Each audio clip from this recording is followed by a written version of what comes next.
The Umbrella Academy is an American TV show about superheroes, and it's based on the comic book of the same name by Jared Way. Yeah, the Black Parade guy. It's created for Netflix by Jeremy Slater and Steve Blackman. Now before I get into the review, let me just remind you, when you see a spoiler symbol in the bottom corner, it means we're in the spoiler section of the review. That will be the second half of the review. The first half will be spoiler free, so if you haven't seen the show and you just want to see if you should watch it, that's the part for you. Before we begin, make sure you subscribe to the channel if you want to watch more film and TV analysis from me, Anthony James. Make sure you listen to the podcast every Monday with my friend Conrad. Conrad's never seen Dark before, and we're going through it episode by episode. It's really good fun. Check it out. You can also find it on audio podcasting apps. So if that's how you prefer to listen to your podcasts, work away. It's all there for you. Alright, let's get into the review. So, to quote Wikipedia, the Umbrella Academy focuses on a dysfunctional family of adopted sibling superheroes who reunite in order to solve the mystery of their father's death and the threat of an impending apocalypse. Right, so right out the gate, this sounds like everything that's currently popular rolled into one. Murder mystery? Check. Superheroes? Check. Threat of an impending apocalypse? Check. And although I've only seen Season 1, I will be watching Season 2 soon and putting my review up, so watch out for that. But because I've only seen Season 1, it still is eerie to me that Season 2 of this show came out right after Season 3 of Dark. And although very different styles of show, there is actually some similarities. I mean, the apocalypse, as well as there's a big time travel aspect to the Umbrella Academy as well, due to a character called Number 5. He has time travel abilities. But more on him later. That's all I'm going to talk about, the similarities between this and Dark. Maybe I'll make a video in the future, but this is the Umbrella Academy, and I'm going to stick to that. Even though my heart is telling me Dark, you all know it is, I'm going to stick to the Umbrella Academy for this one. Alright, so the setup for the show is that in the 80s, there was a particular date, I don't have it on the top of my head right now, doesn't really matter, there's a particular date where a load of women became pregnant spontaneously and gave birth. They weren't pregnant before this day, they just became pregnant immediately and then gave birth. There was then a really rich guy called Mr. Hargreaves, who wanted to adopt as many of these children as he could, because he believed, because they were born on this day, there's going to be some special ability there. There's something special about them. So he managed to adopt 7 of them. Now, there was 40-something of them, but he only got 7 of them. And then he raised them with the help of an android mother, so to speak. He nurtured their abilities and helped them train, and they became like a teenage crime-fighting team called the Umbrella Academy. Now, the show takes place in the future, sort of in the past this happened. And with many great stories, they start after something happened. So it's in the aftermath of them being teenage superheroes. The quickest analogy I can make to that is a bit like in Game of Thrones, how they start after Robert's Rebellion. So it happened 17 years before, and they're always talking about it and reflecting upon it. So it's similar in this show. This is a very common tactic that writers use in order to build the world and build the characters' depth from the start. There's already a load of history there that we have to learn about. Alright, so as you can imagine, it didn't go very well. Taking these kids away from their parents, nurturing them into these superheroes, making them train. The father wasn't particularly loving. He was always about making them better.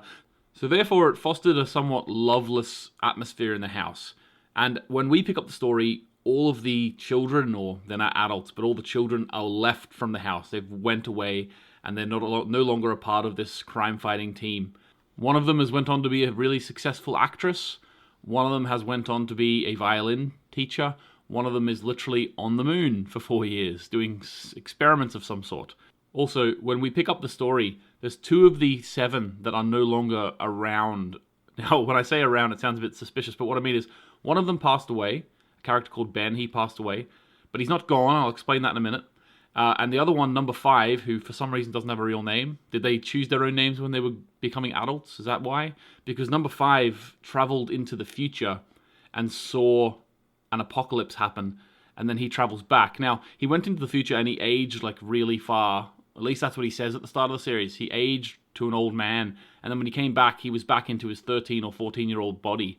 So you've got this child in a school uniform running around with all these adults now, and it paints a pretty funny picture. It reminds me a little bit of Third Rock from the Sun, where Joseph Gordon-Levitt's character is actually the oldest alien, but he gets put into the youngest body. So he's like the wise old guy, but as the series goes on, he turns into a child again. Now, I'm not going to say that the Umbrella Academy is going to make Number 5 lose his wisdom, but, you know, it's a comparison that I thought was there. Now, interestingly, as the series starts up, Ellen Page, the character Number 7, called Vanya, she actually doesn't have any powers, or she's always never had any powers. Now, straight away for me, in my mind, I was thinking, oh, she has powers then. Now, whether or not she does, I'll not say in this part of the review, but straight away I was like, oh, this character we're being told doesn't have powers? Well, they've clearly got powers. Although I will say, it's interesting how they set her up, because the whole family, because they've all got powers and she doesn't, and the father never really treated her well because she didn't have any powers, so she felt like the black sheep of the family. And therefore, she, in her current timeline, has written a book chronicling her life, and it goes into all the details of the family. And because of that, most of the other siblings don't want to talk to her, and they're holding some sort of grudge towards her. Just before I leave talking about Vanya, I will also say she's a violin teacher who gets a new student who's an adult male, which is very different to her usual clientele, which are usually children. But he says he wants to start learning the violin even though it's so late in life, which part of me was like, yeah, fair enough. But the particular performance from this character, I was sketchy from the start on this guy. And throughout the series, I went back and forth, not knowing, is this guy genuine or not? I wasn't really sure. I kept going back and forth, which was great for me. I enjoyed that journey with that character, not knowing what was going on. While all of this family drama is going on, there's also an interesting storyline going on with number 5, the time-traveling superhero, who's still a teenage boy. He's being hunted down by some sort of organization. Now, in the beginning, we don't really know what this organization is trying to do. All we know is that they're trying to kill him. There's a lot of mystery surrounding that. Towards the end of the season, we do get some answers in terms of that, and I really like the direction that it went. But all we know at the start is that there's people hunting down this number 5, and we don't really know what they're doing it for. 2 of these people hunting down number 5 are called Cha-Cha and Hazel, and they're played by Mary J. Blige and Cameron Britton.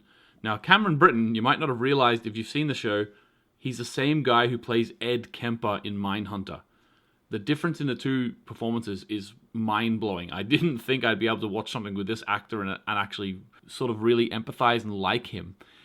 He does a great job. He's completely different in both roles. So if you haven't seen Mindhunter, check it out, because it is mind-blowing how different his characters are. Alright, before I get into the spoiler section where I talk about more of the characters in detail and what I liked and didn't like about them, I'll just say, generally on the show, I enjoyed this show much more than I thought I would. I actually always put off watching the show because I assumed it was going to be like Smallville, that type of show, like a CW network show, where it's very much a play, if you know what I mean. It doesn't really feel real, it doesn't feel gritty, but this show was real and it was gritty, even though all this crazy stuff's going around you. The relationships, it all hinges on those relationships. I believed them. And I put that down to the acting for the most part.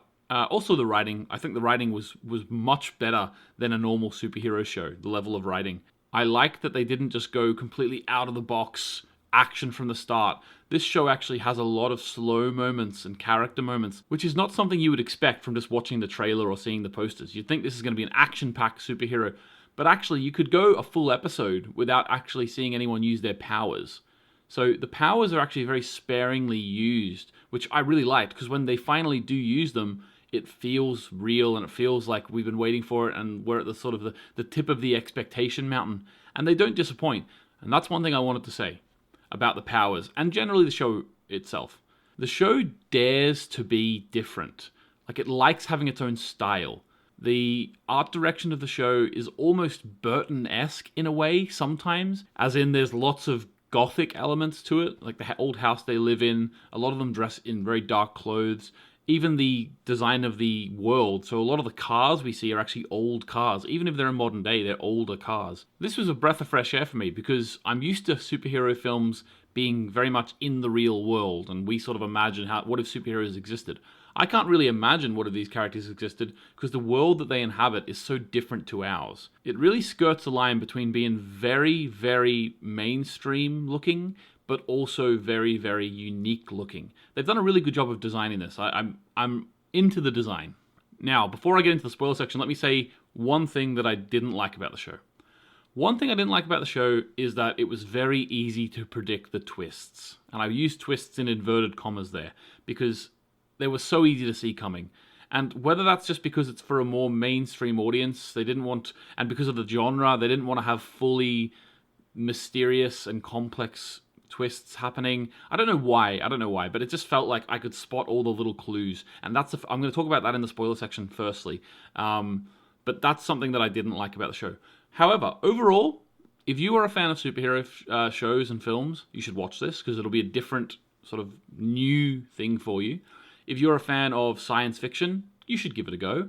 I generally would say give the show a go because it's much better quality than you would think. It caught me by surprise, if I'm honest with you. I put this off and put this off. The second season came out and I thought, you know what? I'll watch it. I'll watch it and I'll see how I like it. Within the first few episodes, I was hooked to it. There's a lot of really cool characters. There's a lot of really cool powers. I love the effects on number 5 when he teleports. It's really well made, and I think you'll like it. Just give it a go. All right, let's get into the spoiler section. So, first thing I'll talk about in the spoiler section is those clues that I was picking up on.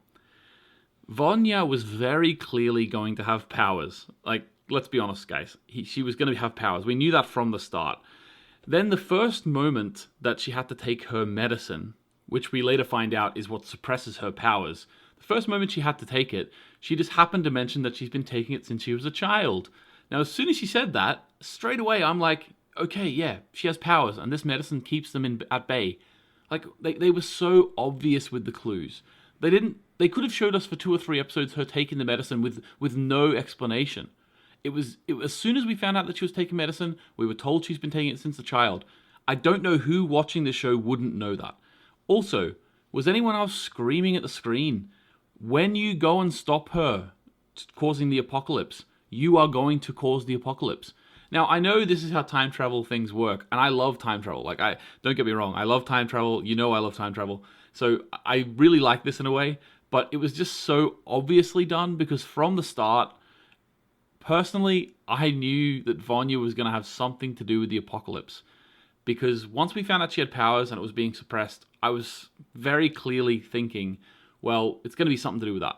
I also was always thinking, well, obviously these characters are going to try and stop the apocalypse and they're going to cause it. Which did happen again. So, yeah, it was a bit obvious in that regard. Don't get me wrong, though. I enjoyed the ride. I very much did. And I'm looking forward to seeing where they go from here now that they've all been sort of sucked through time by number 5 into what I assume is the past. I'm not sure. One more point on Vanya before I leave her as a topic. I really enjoyed the idea at the start of the show, she was the black sheep of the family. And it was because she had no powers. And in her whole life, she felt like inadequate and the father didn't put any effort into her. And she was the black sheep because of that. I loved the dichotomy there. By the end of the series, she's still the black sheep. She's still the odd one out, but it's not because she has no powers. It's because her powers are way too powerful. So I really enjoyed that. Now maybe that's a very teenage lesson to learn. People ignore you. You're the odd one out because you're special. Yeah, maybe that is very teenagery and a moral lesson that you learn earlier in life. Having said that, I did enjoy it. I liked the mirroring of that feeling she has. And I'm interested to see going forward, like, does she just become part of the group and part of the team now? Or is there still friction there? Maybe the rest of them are still a bit afraid of her, because they were afraid of her at the end. They needed to stop her because they don't know what her power can do. So I'm interested to see. I'm also interested to see, is the second season going to try and stop the same apocalypse? And we're going to get like Back to the Future 2 style, everyone trying to stop their past future selves, really crazy messed up thing. I like the way that it's going with time travel, I'll say that. I love anything to do with time travel, you know that. So I did enjoy that. I also liked, in terms of when I'm talking about the time travel, I also really liked the idea that all the things in the past were being manipulated by this society or organization. So like the idea of them using, I suppose, like the butterfly effect, like they're choosing one small thing, like making someone not go to work, which will eventually cause the Hindenburg to crash. So things like that I found really interesting. Like I'm looking forward, I'm hoping we see a bit more of number 5's past, or it's his past even though he's older, but his past where he was gonna shoot, I assume, this is what I gained from it, he was gonna shoot JFK, but then he didn't do that, but I would imagine JFK still was killed, so I really hope to see that part of his backstory, because the way he left, it made me think, oh, does that mean that didn't happen? So I'd like to know what happens there, which would be cool if we can know what happens there. The organization itself, I thought it was pretty interesting, and that was another, I didn't want to talk too much about that in the non-spoiler section, but that was very similar to Dark as well. I know I didn't mention Dark, this is the last time, but the idea of people trying to make things happen the way they're supposed to happen, That is very dark. So if you've seen Dark, you know what I'm talking about there. Oh, let me tell you about something that really annoyed me about the show. I actually really like the show. I don't know. A lot of this is turning into me in the spoiler sections, turning into me, dissing the show. But I really did like it. But one thing, and this is a good thing to be annoyed at. I really wanted to see Allison's power in full force. I heard a rumor power, and then they cut her neck and she couldn't speak, and I was like, oh no, we're not going to see it this season.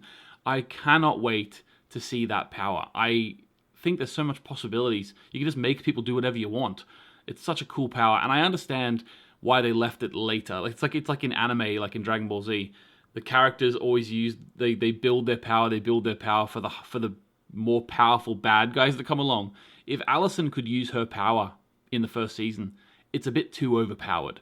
Just being able to make someone do whatever you want, that's pretty overpowered. I also like that they built in like a moral dilemma in her own mind as well, because obviously that would be really hard. Like, if I can make people do what I want and I can make people think what I want, is that the morally right thing to do? And see, she seems to have used that to her advantage to get like an acting career, and everyone loves her and she's really famous, and she has a lot of guilt over that.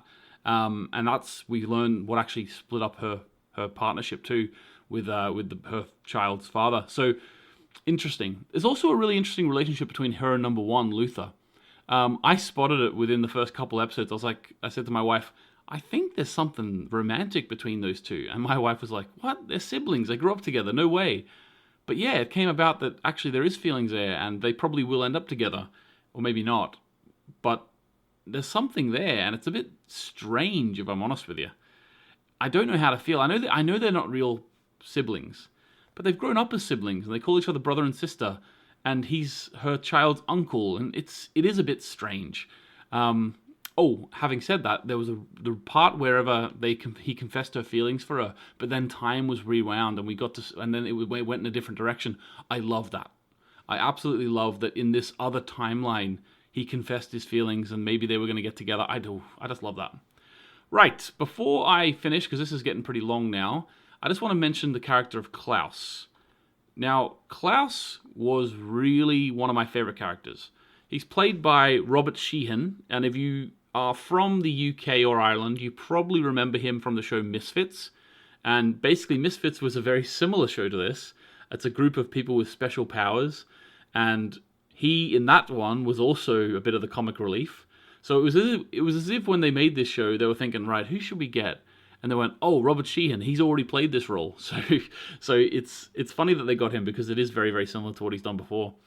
But I really like the character. I really like that seems to be a scope for this character to become way more powerful. Like, that's what I liked about it as well. We haven't seen a lot of the powers. They have to grow. Even though Hargreaves was working them and training them, trying to get them to improve, they actually hadn't got to the point where they knew all their powers yet. They haven't got to the point where they can harness all their powers. And Klaus in particular is someone that I'm looking forward to seeing develop. From what I can gauge, Ben is some sort of tentacle octopus man who can just spawn these tentacles from his midriff. It's really strange, his power, but I wouldn't want to have his power. That would be the one that I would want least. Having said that, it'll do a job. So I'm looking forward to seeing where Klaus's character goes. Hopefully he can stay clean. I doubt it, but let's see. Apart from that, this is a good show with good writing, good acting, good art direction. I loved it. Also the choice of score. Some of the choice of score, especially in the early season, whenever they had sort of the fight scenes with particular music, really, really enjoyed it. I don't have much bad things to say about this show. I focused on a few bad things because I'm making a review. That's what you're going to do. But I do recommend watching it. It is good. If I've missed anything that you liked, make sure you leave a comment below. I'm sure once I've put this video up, there's going to be something that I remember about the show that I wanted to talk about that just I forgot about here. But if you want to see more TV and film analysis from me, Anthony James, make sure you hit the subscribe button. Every Thursday I release a video, and every Monday I release a podcast. It's also on podcasting apps. It's called the After Dark Podcast. Check it out. I also release bonus episodes every now and then when I get the time. So this week I released another Dark Theory video. Sometimes I'll release those, not every week, but sometimes when I have the time. Okay, thanks very much for watching. Let me know what you think of Umbrella Academy below. See you later. Bye.